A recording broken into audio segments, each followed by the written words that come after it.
asko izan ziren bertaratu zirenak. Bai, Patagoniako desertua aukera izan zen gizon eta emakume askorentzat. Herri asko hasi zen. 80ko hamarkadan Repsolek YPF-eri erosi eta privatizazioak iritsi ziren arte. Handik aurrera, herria barik langabezia izan zen hasi zena. Etorrita bezala joan zen jende asko. Beste asko, gazte gehienak etorkizun gabeko egoerak hartu zituen katibu. Paisaiak areagotu baino ez zuen egin bakardade sentipena. Birikak beharrean basamortu bat zuten. Bihotzaren ordez, haize hotz bat, Patagonian Mateo deitzen dutena. Horra paisaia turistiko bat. Ezin dizuet gehiago esan, horretaz da Los suicidas del fin del mundo, baina tituluak falta dena kontatzen duelakoan nago. Paisaia ideologia da. Literaturan, paisaia ez baita dekoratua.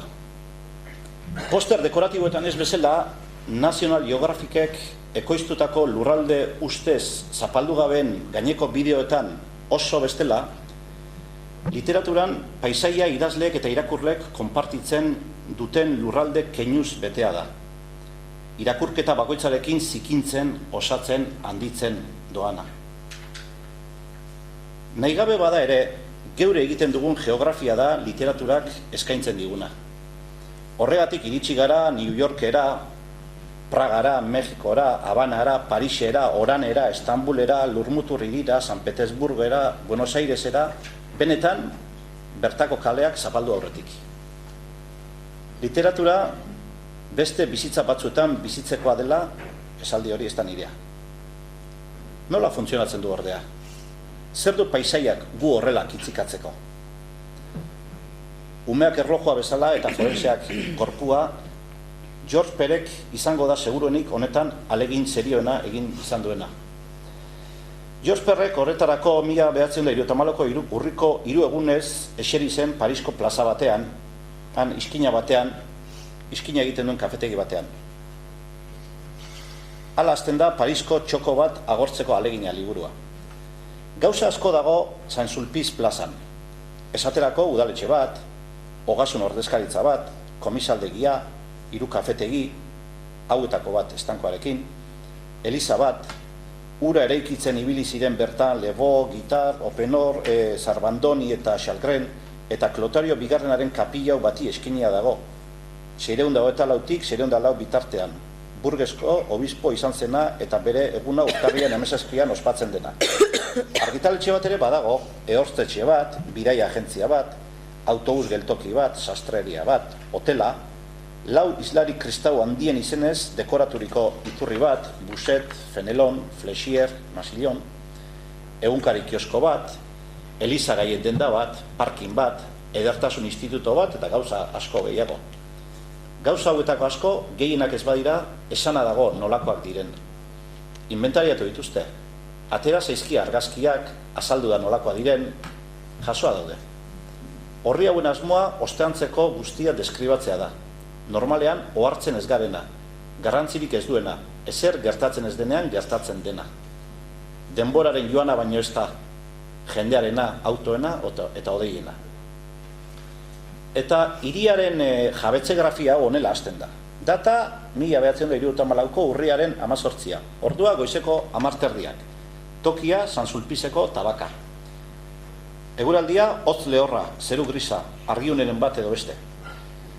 Nabarmen ikusten diren gauza batzuen inventarioko zirriborroak, alfabetoko izkiak, hitzak, KLM, paseran doan baten poltsoan, P larri bat, parkin esan nahi duena, Hotel Recamier, San Rafael, aurrezkiak hitoan, taxi terminala, Rue de Vieux Colombier, Brasserie Bar, Park Saint-Sulpice, simbolo konbentzionalak, parkinetako P-aren azpiko geziak, bata bera begira dago, bestea Rue Bonaparterantz, Luxemburg aldera, kontrabidea erakusten duten 4 kartel, 5. kafetegiaren kristalen kontra islatzen da, zenbakiak, 86 lineako autobusaren goikaldean noradoan dioen indikazioaren gainean, Saint-Germain-des-Prés, bat, Vieux Colombier karrikako lehen bebarroko txapan, 6, Parisko 6. barrutian gaudela dioenean, eslogan ieskorrak, autobusetik Parisera begiratu zuen, lurra, legarreta ondarra, aria, espaloietako ertzak, iturria, eliza, etxeak, galipota, zuaitzak,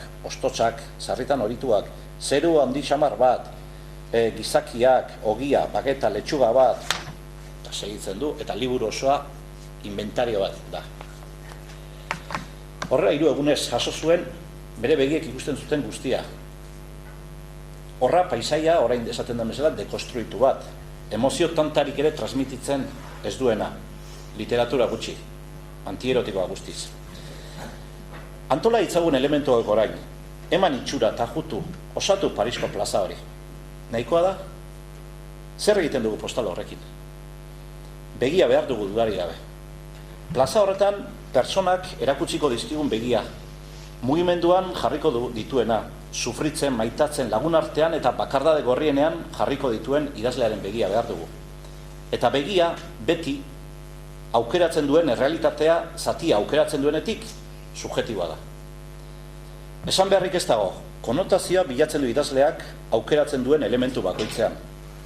Badaki konplizitate gutxieneko bat baduela. Kalkulatu du irakurleen ehuneko hainbesteko batek harrapatuko diola keinua.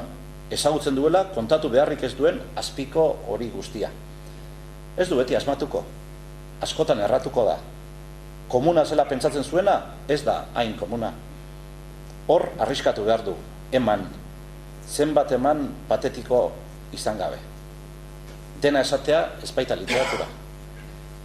Irakurleak behar du komuntasun horretan testua berarentzat bakarrik tuneatu. Eta hor dago hain zuzen irakurlearen etsipen handienaen arrazoia. Zer gertatzen da ez dugunean paisaia eta zentzurik zaholenean, ari naiz noski. Zer gertatzen da ez dugunean paisaia kontrolatzen? Esan nahi dut, nola bizi dugu txinoa txeberen mundua esate baterako, Nigeriako gizarteaz ematen zaizkigun giltzak ulertzen ez ditugunean. Areago, ulertzeko entrenatu ez bagara. Nola ulertu Japoniako idazle askoren obrak, korearrenak, malasiarrenak, hain diferentea badira keinuak, erreferentziak, baloreak. Eta hain urrutira gabe, zer gertatzen da geografikoki gertu egonagatik idazlearen mundua arrotz zaionean irakurleari. Bien arteko tartea handiegi denean zer gertatzen da. Paisaia autua da. Gure literatura, 25 urte bete dira Obabakoak bere paisaia, gure literaturan, 25 urte bete dira Obabakoak bere paisaia eskaini zigunetik. Atxagak, idazle guztie bezala, geografia bat behar zuen barruan zeraman mundua irakurleari eskaintzeko. Etiopia hor zuen aurretik, ziutateaz. Ikasle garaian ezagututako Bilboaren antza izan zezakeen ezlekura antzeukan, baina haurtzarora itzultzeko erabaki hartu zuen. Rainer Maria Rilkek zioen hartaz oroitu zen behar bada. Gizakiaren benetako aberria haurtzaroa da. Paisaia behar zuen, sehaskatik Gipuzkoako beterrin ezagutzen zuen aukeratu zuen.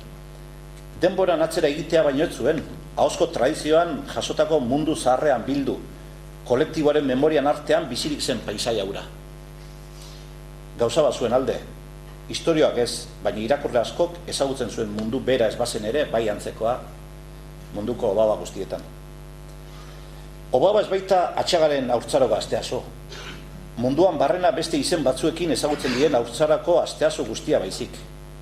Bere personaia antzeko, mito berdintzu eta beldur eta misterio aire berarekin. Hor dago idazlearen meritua, lotzen asmatzea. Eta hori da paisaia, idazleari ihes egiten ez dion geografia kontrolatua. Haurtzaroa aberria poesiaz, historiaz, memoria kolektiboan txertatutako dei txikiz betea. Hildakoen urratsak zapaltzen beti. Hildakoen urratsak zapaltzen, bizi. Ez dugu beste erremedioari.